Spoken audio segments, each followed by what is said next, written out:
여러분 다소 좀 쌀쌀해졌습니다만 그래도 예배당에 기억하고 찾아오셔서 감사합니다.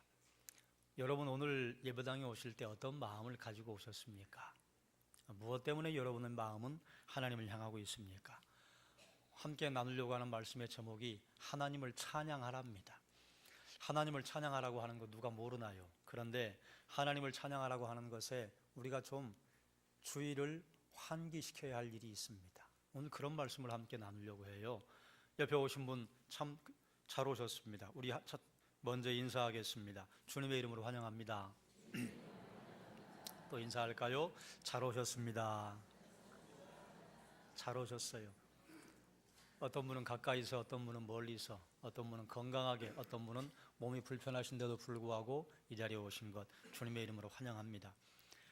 지난주에 우리가 말씀을 우리의 주제를 뭘로 삼아야 할 것인가, 바울의 이야기를 살폈어요. 바울은요, 그리스도의 남은 고난을 그의 몸에 채운다 했습니다. 하나님께서는 이 땅에 그의 몸을 남겨놓으셨어요. 그게 교회인데요, 우리는 교회로서 그리스도의 남은 고난을 내 몸에 채우는 것입니다. 바울이 선포한 복음의 핵심은 늘 그리스도였습니다. 바울이요, 기대한 완전한 사람의 기준은 그리스도였습니다. 그리스도의 장성한 분량까지 자라기를 바란다 말씀했단 말이에요. 바울의 삶의 중심은 그리스도였어요. 그래서 빌립보서 1장 20절과 21절에 이렇게 선포했습니다. 나의 간절한 기대와 소망을 따라 아무 일에든지 부끄러워하지 아니하고 지금도 전과 같이 온전히 담대하여 살든지 죽든지 내 몸에서 그리스도가 존귀하게 되게 하려 하나니 이는 내게 사는 것이 그리스도니 죽는 것도 유익함이라. 살아도 주를 위해, 죽어도 주를 위해. 그래서 사나 죽으나 나는 주님의 것입니다. 이런 고백을 했다 그 말이죠. 이와 마찬가지로 우리 삶의 중심도 그리스도라야 합니다. 우리의 삶 어디를 찔러도 그리스도가 흘러나오는 그런 거룩한 경지, 아름다운 삶이면 그리스도의 삶이 얼마나 값지겠습니까? 우리 모두는 그런 소망을 가지고 있지요. 그런데 우리가 살고 있는 이 시대가 과연 우리의 삶 어디를 찔러도 그리스도가 흘러나오도록 해주는가? 또 다른 말로 이 시대에 살아가면서 우리의 삶 어디를 찔러도 그리스도가 흘러나올 수 있을 만한 거룩한 삶을 살기 위해 우리가 몸부림을 치는가? 그건 좀 고민해 봐야 할 문제예요. 여러분이 아시는 사건들을 몇 가지 좀 나누려고 해요. 영국의 벨파스트의 어떤 교회 목사님이 설교를 이렇게 했어요. 이슬람교도는 이교도입니다. 마귀에게 속한 영의 사람들이 현혹이 되고 있습니다. 이렇게 설교를 했는데 그걸 마침 어떤 무슬림이 와서 듣고 무슬림을 혐오했다고, 차별 대우했다고 고소했어요. 그래 목사님이 경찰에 소환돼서 7시간인가 조사를 받고 나왔습니다. 영국의 국가교육국은요, 기독교 학교에 공문을 보냈는데 모든 학교들은, 특별히 기독교 학교는 정부가 규정하고 있는 관용과 같은 가치를 지키지 않습니다. 그러니까 그걸 지키기 위해서 다른 종교의 지도자, 특별히 무슬림의 성직자를 불러 집회를 가져야 하고 이것을 지키지 않을 경우에는 당신 학교 폐교할 수도 있습니다. 공식적으로 내려온 공문이랍니다. 북아일랜드의 유명한 제빵회사는요, 어떤 동성애자 단체가 우리는 동성 결혼을 지지한다라고 하는 문구를 집어넣은 케이크를 주문했어요. 만들어 달라고 했어요. 그런데 거절했습니다. 왜 그런가 하면 그 회사의 경영진들이 그리스도인이었어요. 그런데 그 후에 그 회사는 동성애자들 단체로부터 고소를 당했습니다. 많은 분들이 아실 법한 사건인데요, 올해 9월에 있었던 일 아닙니까?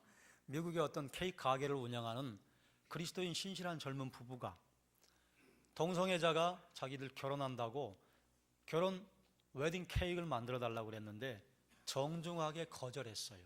다른 곳에 가서 주문하시면 안 되겠습니까? 그런데 이 사람들이 고발했어요. 고소했어요. 그래서 벌금을 1억 5천만 원을 맞았어요. 이게 고소할 일입니까? 다른 데 가서 주문하면 되죠. 또 아이다호주의 넷 목사라고 하는 분에게 동성 커플이 와서 우리 결혼하려고 하는데 결혼 주례해 주세요. 역시 또 정중하게 거절했습니다. 그런데 이분을 고소했어요. 그래서 그 주 법원이 뭐라고 판결을 했느냐, 동성 결혼을 주례를 해 주시든지 아니면 주례해 주기 전까지 매일 1,000불씩 벌금을 내시든지. 지금 이게 구라파와 미국에서 일어나고 있는 일입니다. 왜 이런 일이 일어나느냐? 동성애 합법화가 되었거든요. 작년에 재작년에 동성애 합법화되면 그 나라가 선진국이 되는 것처럼 그렇게 호들갑스럽게 광고를 하고 동성애 합법화가 됐어요. 그러니까 동성애 합법화 법이 만들어진 다음에 수많은 거룩하게 살려고 하는 그리스도인들이 이처럼 실질적으로 핍박을 받고 있습니다. 그러면 이것이 미국과 유럽만의 일인가? 우리나라도 제가 올해 몇 번 설교 시간에 말씀을 드렸습니다만 차별금지법을 제정을 하려고 슬금슬금 2013년에 그때 당시에 야당 지도자인 김아무개 의원이 발의한 내용이 차별금지법인데요. 지금도 가지고 있어요. 차별금지법 내용 보면 이렇습니다. 전과 여부와 사상, 종교, 정치적인 의견으로 인한 차별 금지한다.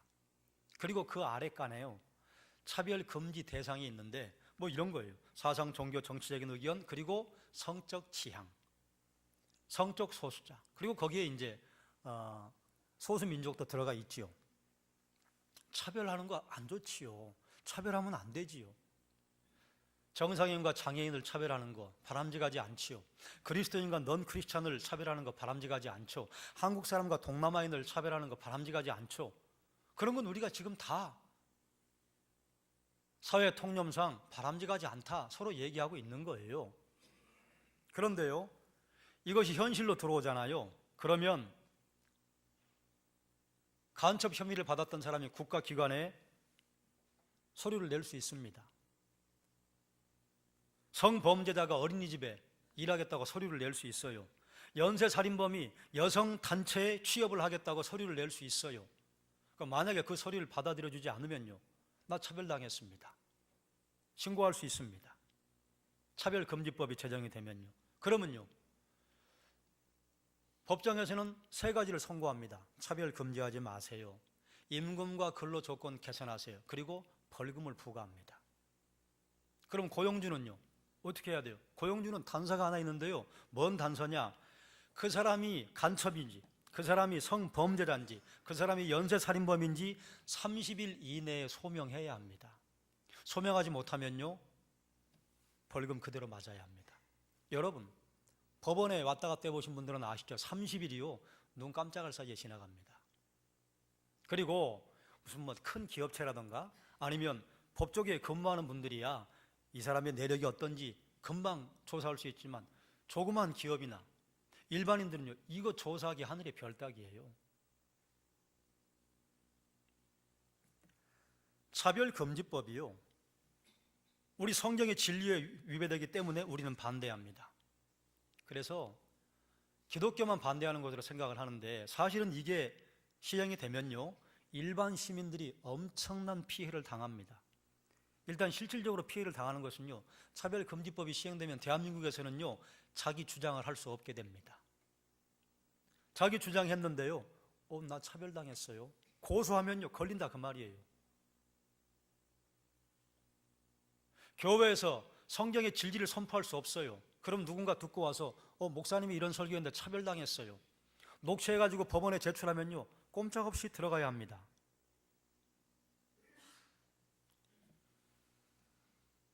(2013년) 발의안에 의하면요, 동성애, 이슬람에 대해 보십시오. 이 차별금지법의 이 칼날이요, 정확하게 기독교를 겨냥하고 있습니다. 동성애, 이슬람에 대해 부정적인 말이나 반대 입장을 표명하면 2년 이하의 징역, 1천만 원 이하의 벌금 처벌을 받을 수 있습니다. 이게 시행되면요, 초, 중, 고 교육기관에서 성교육을 다 하잖아요. 지금 우리 어린이집도 아이들에게 성교육을 해요.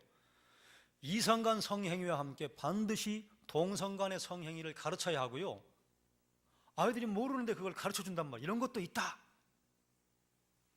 만약에 가르치지 않으면 차별금지법 위반이 되어서 처벌받게 됩니다. 그게 시행되면요, 이 사회에 상상하지 못할 일들이 벌어집니다. 그런데 동성애를 주장하는 사람들은 어떤 틀을 만들어 놨는가 하면 동성애 반대편의 기독교. 그래서 기독교인들은 합리적인 대화가 안 되는 사람들, 도대체 앞뒤가 구분이 안 되는 사람들, 아주 보수 꼴통들, 이런 그림이 만들어져 있어요. 아닙니다. 만약에 여러분이 교회를 다니심에도 불구하고 뭘 저렇게 반대하나 이런 생각을 하고 있다면 정신 차려야 돼요. 인터넷을 찾아보셔서 차별금지법 법안만 봐도요, 이게 얼마나 해괴망측한지 알 수 있어요. 차별 안 되죠. 차별하면 안 되죠. 그런데 그걸 법으로 만들어 놓잖아요. 그러면 일반 서민들은요, 그런 거 별로 신경 안 써요. 그런데 그걸 촉각을 곤두세우고 있는 사람들은요, 그게 무기가 돼서 마음대로 휘두릅니다. 동성애 반대편에 기독교가 서 있다. 이것은요, 차별금지법을 강행하려고 하는 사람들이 만들어낸 교묘한 함정이에요. 그리스도인들의 주장이 합리적이지 않다, 말이 안 통한다, 우리에게는 거리가 먼 일이라고 생각을 하십니까? 아닙니다. 그래도 이제 기독교계에서 유림들과 손을 잡고, 이런 건 손 잡아야죠. 차별금지법도 슬그머니 올려요. 광고도 안 해요. 그래서 넘어가서 법안 제정돼 버리면 그러면 이제 이 법은 서슬이 퍼렇지 않습니까? 지금 이렇게 기독교가, 교회가 공격을 당하고 있어요. 이 시대에 여러분의 삶 어디를 찔러도 그리스도가 흘러나오게 살려면 어떻게 해야 할까요? 우리나라에 복음이 처음 들어올 때는요, 얼마나 많은 핍박을 받았습니까? 그때는요, 칼날이요, 겉으로 드러나 있었어요. 그런데 지금은요, 안으로 다 숨어 있어요. 그런데 칼날은 여전히 똑같이 예리해요. 양의 탈을 쓰고 사람들에게 다가올 뿐이에요. 그런데 여전히 교회 안에서는요, 아이고 우리 70년대가 참 좋았지, 80년대 너무너무 좋았지, 아이고 90년대 아이고 그때로 가면 좋겠어, 이렇게 과거를 추억하고 있을 때요, 세상 밖은요 지금 대단히 큰 전쟁터가 만들어지고 있습니다. 영적 전쟁이에요. 이때 그리스도인은 과연 어떻게 우리의 삶에서 그리스도가 흘러나오게 할 수 있는가? 늘 어려운 일이 있을 때마다 기본으로 돌아가는 게 해법 아닙니까? 이처럼 어려운 시대에 그리스도인들은 어떻게 살아야 할 것이냐? 그리스도인들은요, 그리스도인 다움을 회복하면 됩니다. 교회가 추구할 것은요, 교회다움을 고수하는 거예요. 그럼 교회가 교회답다는 게 무엇이냐? 교회가 교회답다고 하는 것은요, 성경의 진리를 믿으며 성경의 가르침을 삶으로 보여주는 것. 이게 뭐예요? 이게 하나님 사랑, 이웃 사랑 아닙니까? 겸손하지만 당당하게 세상을 향해 서야지. 하나님께서 이 땅에 그리스도의 몸으로 남겨놓으신 교회의 목적이 뭡니까? 예배하고 양육하고 전도하고 구제하고. 하나님을 향해서는 우리가 예배하는 것이요, 우리 성도들끼리는 서로 모여서 양육받고 훈련받고, 그리고 세상을 향해서는 전도하고 구제하는 것. 그렇다고 한다면 이제 우리에게 가지고 와서 질문해야 해요. 여러분의 예배는 어떻습니까? 여러분의 양육, 여러분이 훈련받는 건 어떠십니까? 여러분 목장 모임에 잘 참석하십니까? 아이고 예배 한번 드리면 됐지 뭘 목장 모임까지 가나, 이렇게 말씀하시는 분들이 있다고 제가 들었어요. 그래요? 그럼 여러분의 신앙의 모습이 사람들에게 나 그리스도인이요 하고 떳떳하게 내놓으실 만합니까? 훈련받지 않았는데 그리스도인으로 사는 사람은 없습니다. 여러분 전도하고 구제하는 건 어떻습니까? 여러분의 예배와 양육과 전도와 구제는 안정하십니까? 여러분 그 모든 것을 최선으로 하십니까? 아니면 차선으로 하십니까? 맥스 루케이도 목사님이라고 하는 분이 예수님처럼이라고 하는 책을 썼는데요, 거기에 이런 내용이 기록이 되어 있어요. 성도들이 예배할 때 찬양하는 모습과, 오늘 이제 본문이 찬양에 관한 것이니까 비행기 타는 모습은 공통점이 있습니다. 비행기를 타고 내릴 때 사람들은요, 내리면 이제 승무원들이 입구에 서서 인사하잖아요. 그럴 때 우리 인사하잖아요. 아이고, 비행 좋았습니다, 수고하셨습니다, 참 편안했습니다, 뭐 이 정도 인사해요. 그리스도인도 마찬가지예요. 거의 모든 세계 교회들이요, 예배가 끝나면 교역자들이 입구에 서서 성도들하고 인사를 합니다. 그럴 때 아이고, 오늘 찬양 좋았습니다, 오늘 예배 좋았습니다, 그간 안녕하셨습니까, 뭐 이 정도 말하고 가신다 그 말이에요. 그런데 어떤 아이가 비행기에 탔대요. 그런데 이 아이는요, 꿈이 뭐냐? 파일럿 되는 거예요.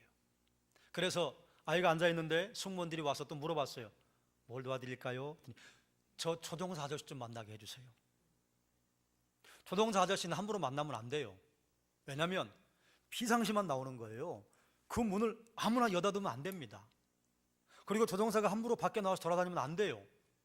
그런데 이 아이가요, 승무원의 치맛자락을 붙잡고 조종사 아저씨 좀 보게 해주세요. 지나가면 또 붙잡고 좀 보게 해주세요. 그래서 승무원이 조종실에 이야기를 해서 특별히 광고를 하고 그 아이를 만나러 왔어요.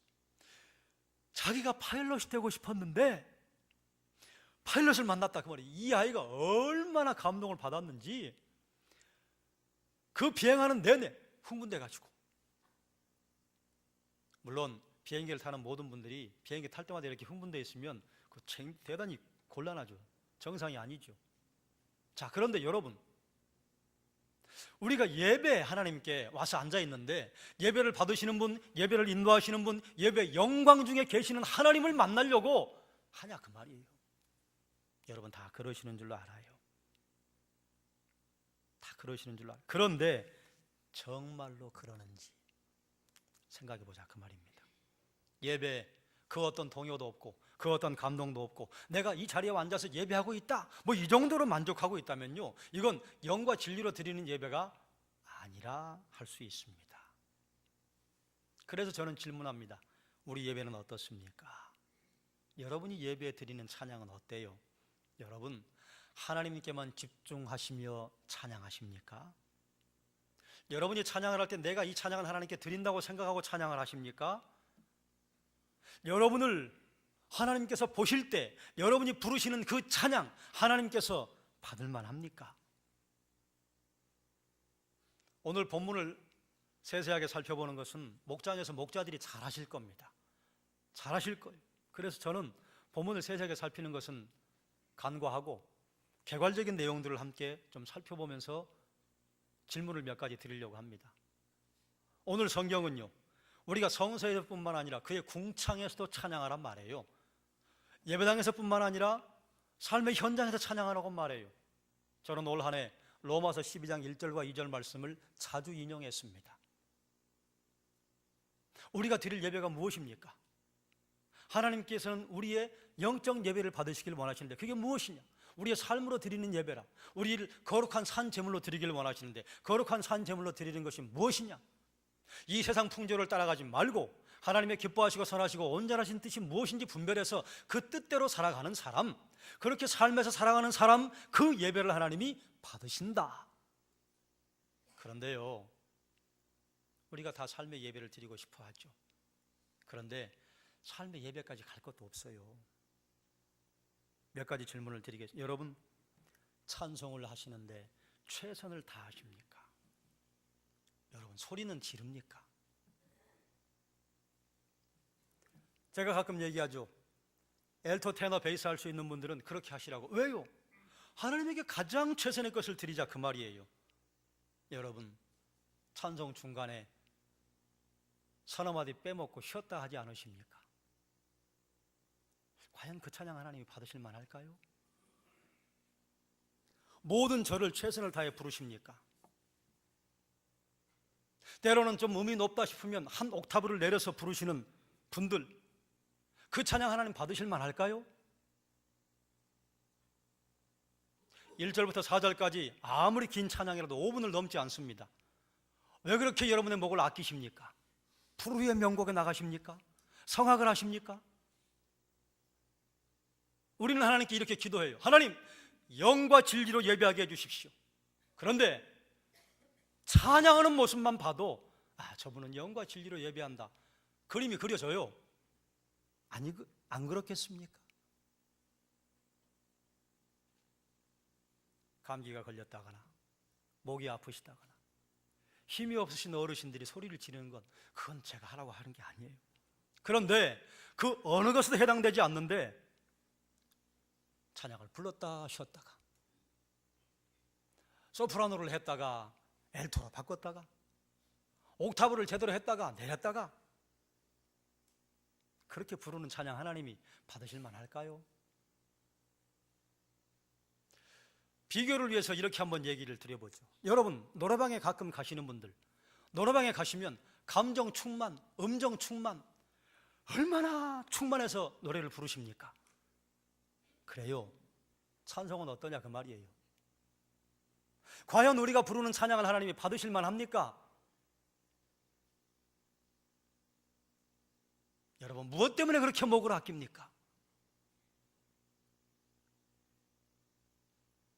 200여 명이 넘는 사람들이 앉아있는데 도대체 찬양 소리가 왜 이렇습니까? 그리고 우리가 하나님께 영과 진리로 예배한다고 할 수 있어요? 저는 아니라고 생각합니다.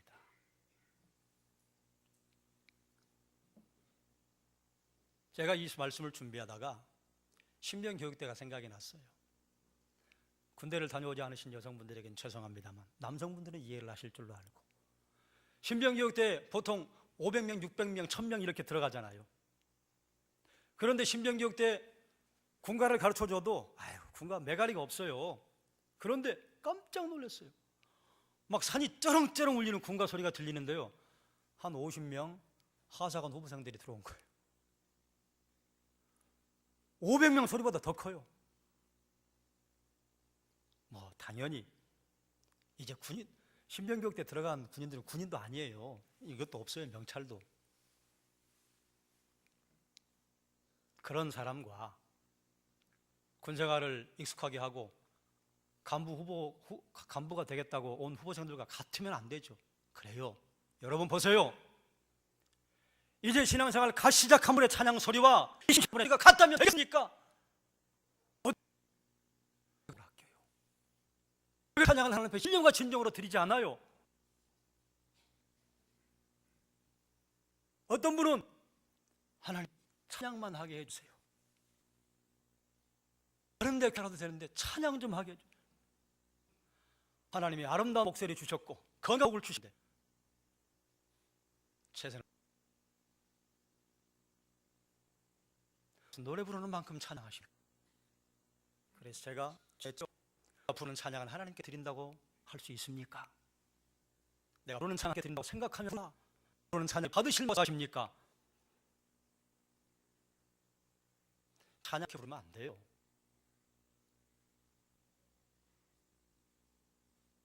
그런 걸 내려놓고 찬양하고요. 여기 성도들의 찬양을 막아요. 제가 알아요. 그런데 이걸 부르지 않으면 찬양을 거의 쥐 죽은 듯이 부르니까 어쩔 수 없이 합니다. 최고 좋은 건 이거 내려놓는 거예요. 목사도 목사 소리로 찬양하고 여러분도 여러분의 소리로 찬양하시고,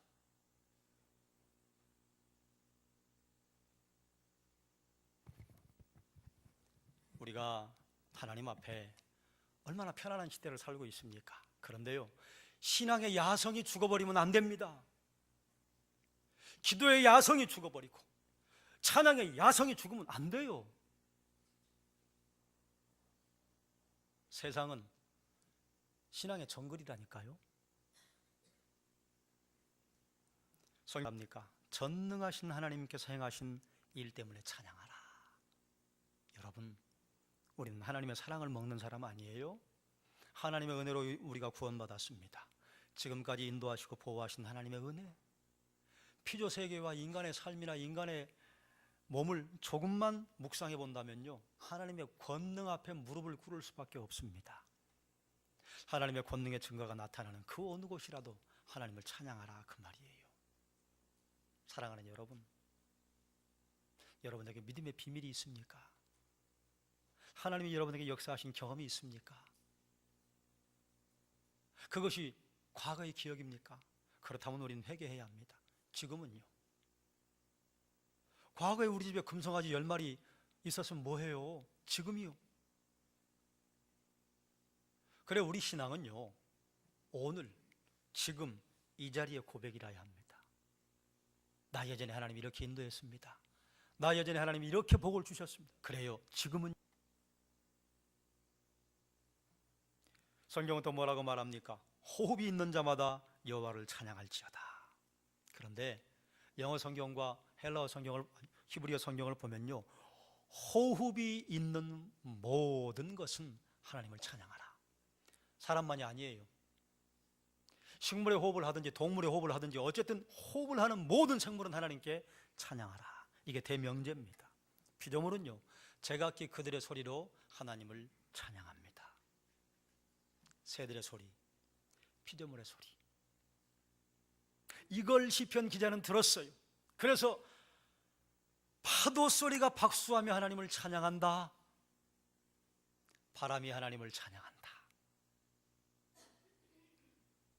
이 세상에 하나님이 만들어 놓으신 모든 피조물들은요, 하나님께서 규정해 놓으신 그 범위 안에서 하나님을 찬양하고 최선의 삶을 삽니다. 그런데 사람만 하나님이 정해놓으신 범위를 넘나들려고 하고요, 그리고 하나님이 우리에게 살라고 하신 그 생을 살지 않습니다.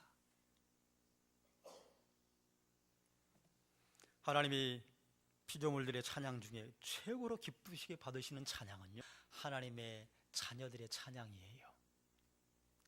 이사야 43장 21절, 이 백성은 내가 나를 위하여 지었나니 나를 찬송하게 하려 함이라. 찬송하게 하기 위해서. 여러분, 점검해 봐야겠지요. 여러분의 찬양은 어때요? 우리 아이들을 볼 때 떡잎부터 알아본다 하는 말이 있잖아요. 떡잎을 보면 보이잖아요. 아, 요게 튼실한 나무가 되겠다. 아이고, 병든 나무가 되겠다. 떡잎이 뭔 줄 아십니까? 제가 자주 얘기 드렸던, 여러분 어떻게 사시는지 예배를 보면 알 수 있습니다. 예배 드리는 만큼만 삽니다. 사는 만큼 예배하기 때문에 그래요. 그래서 우리의 삶 전체를 우리가 컨트롤하기는 너무 어렵고, 삶 전체를 컨트롤하기 위해서 뭘 해야 되느냐? 예배 시간과 예배의 태도, 예배의 모습은 내가 어찌 해볼 수 있잖아요. 그런데 예배의 태도와 예배의 모습이 바뀌면요, 삶의 태도와 삶의 모습도 바뀌어요. 그럼 예배에서요, 어떤 사람이 예배에 하나님께 집중한다, 뭘 보면 알 수 있느냐? 시선을 보면 알 수 있고요, 찬양하는 모습 보면 알 수 있고요, 찬양할 때 입을 얼마나 벌리는가 보면 알 수 있습니다.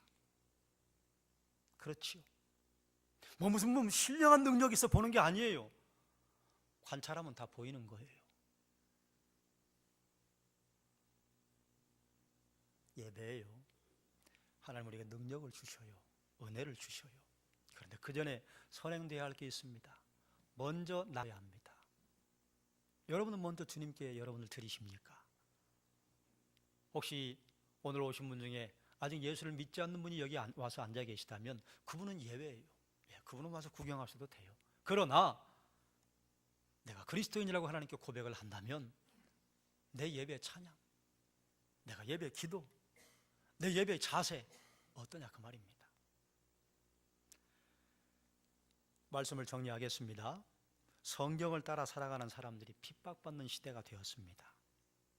이런 시대에 세상에 영향력을 행사하고 세상에 하나님의 능력을 흘려보내는 방법은요, 교회가 교회다움을 지킬 때, 성도가 성도다움을 지킬 때, 이게 어마어마한, 그 중에 찬양으로 저는 도전을 드린 거예요. 성경은요, 교회뿐 아니라 삶 전체로 하나님 찬양하라고 합니다. 하나님의 전능하심을 찬양하라고 합니다. 호흡이 있는 모든 것은 하나님을 찬양하라고 합니다. 이렇게 어마어마한 것을 무엇부터 할까요? 찬송을 1절부터 4절까지 하시는가? 거기에 내 목소리가 들리고 다른 사람 목소리가 들리게 찬양하는가? 이것도 바람직하지 않아요. 어떤 분은 목소리가 굵은 분이 있고 어떤 분은 좀 얇은 분이 계시는데, 목소리가 굵다고 주변의 사람들은 막 들리지도 않게 내 목소리만 크게 내버린다면 그것도 배려를 한 게 아니죠. 내 목소리 들리면서 옆에 사람 목소리 들릴 만큼 하나님께 찬양을 하는가? 그래서 저는 찬양을 할 때마다 늘 죄송한 마음을 가지고 찬양해요. 이거든요. 제 소리에 밀려서. 그러나 저는 왜 1절부터 4절까지 목이 쉬어가며도 찬양을 하느냐? 그게 저의 최선입니다.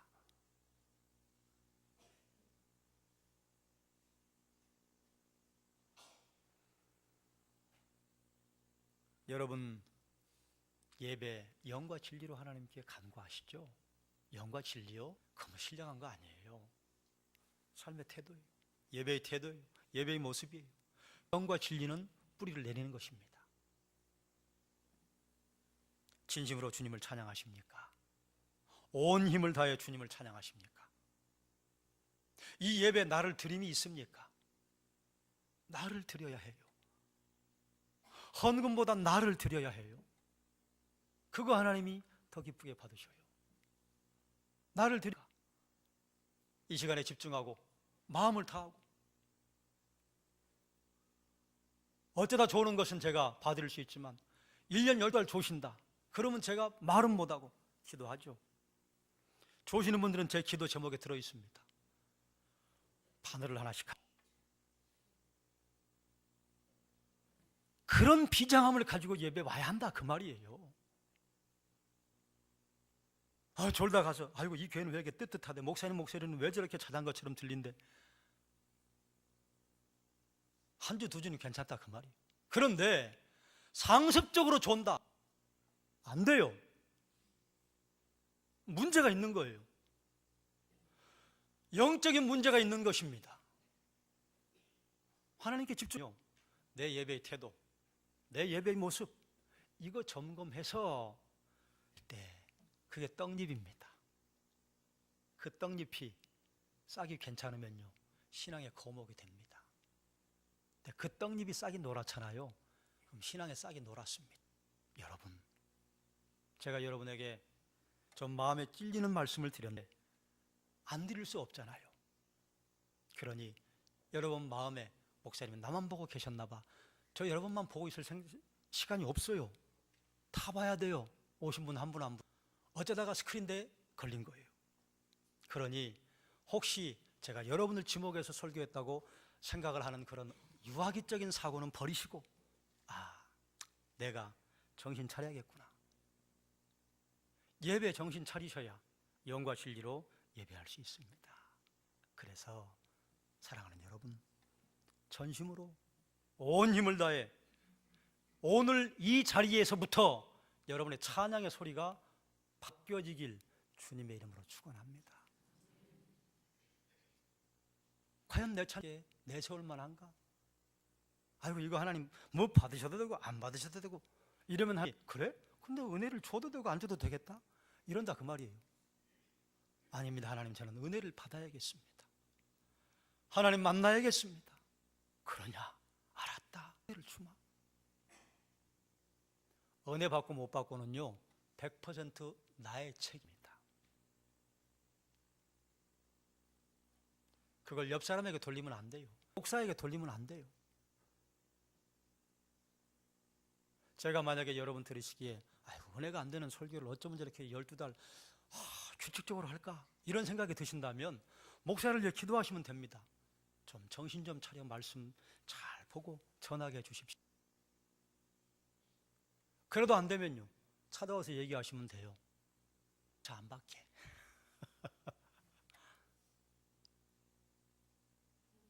예배가 예배다워지는 것은요 책임이 여러분의 책임이에요. 다른 사람에게 책임 돌리려 하지 마세요. 하나님을 찬양하라. 그럼 정말로 찬양하는 여러분의 태도와 모습이 어떤가 점검하시면 하나님을 찬양하는지 찬양하지 않는지 여러분이 진단할 수 있습니다. 우리 아름다운 찬양합시다. 하나님이 받으실 만한 찬양 드립시다. 그래서 하나님이 받으실 만한 예배를 드립시다. 그렇게 간절하게 찾고 찾는 자에게 하나님 만나주신다 하셨어요.